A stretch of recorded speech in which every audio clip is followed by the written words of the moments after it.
KPK menetapkan Hakim Agung Sudrajat Dimyati dan 9 orang lainnya sebagai tersangka kasus dugaan suap pengurusan perkara di Mahkamah Agung.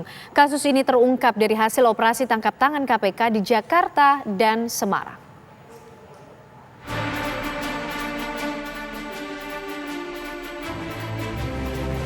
Komisi Pemberantasan Korupsi (KPK) menetapkan Hakim Agung pada Mahkamah Agung Sudrajat Dimyati sebagai tersangka dalam kasus suap dan pungutan liar pengurusan perkara di Mahkamah Agung.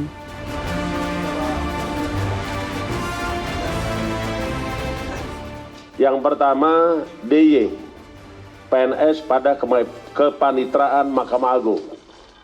Kedua, MH, PNS pada Kepanitraan Mahkamah Agung. 3. EW, Panitra Mahkamah Agung. 4. AB, PNS Mahkamah Agung. 5. EL, PNS Mahkamah Agung. 6. NA, PNS Mahkamah Agung. 7. YP, pengacara. 8. ES, pengacara. Total 10 orang ditetapkan KPK sebagai tersangka. Selain Hakim Agung Sudrajat Dimyati, 5 orang pegawai negeri sipil di Mahkamah Agung, 2 orang debitur koperasi simpan pinjam inti dana, dan 2 orang pengacara. Kasus ini terungkap dari hasil operasi tangkap tangan KPK terhadap sejumlah orang di Jakarta dan Semarang. Dari penangkapan tersebut, penyidik menyita uang tunai sebesar $205.000 Singapura yang setara dengan 2,1 miliar rupiah. Diduga suap dilakukan untuk pengurusan perkara kasasi koperasi simpan pinjam inti dana di Mahkamah Agung. Mahkamah Agung menyatakan prihatin atas penetapan Hakim Agung Sudrajat Dimyati sebagai tersangka. Juru bicara Mahkamah Agung memastikan tersangka akan memenuhi panggilan pemeriksaan KPK. Bagi Mahkamah Agung bersikap kooperatif dan menyerahkan kepada mekanisme proses hukum yang menjadi kewenangan KPK. Ya.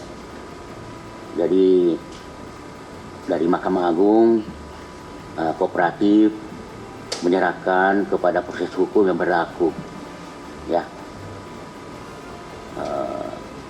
Barangkali itu aja penjelasan kami bahwa Pak Sudrajat akan memenuhi panggilan dari KPK sehubungan dengan ditetapkannya sebagai tersangka.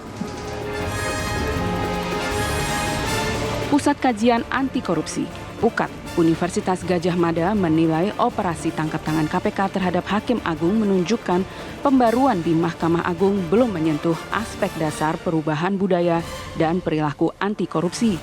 Oleh karena itu, PUKAT mendesak atasan Hakim Agung tersebut bertanggung jawab.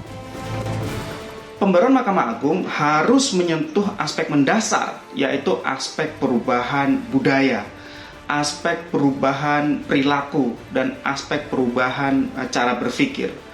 Jadi saya pikir ini tugas berat dan harus ada yang bertanggung jawab atas kejadian ini.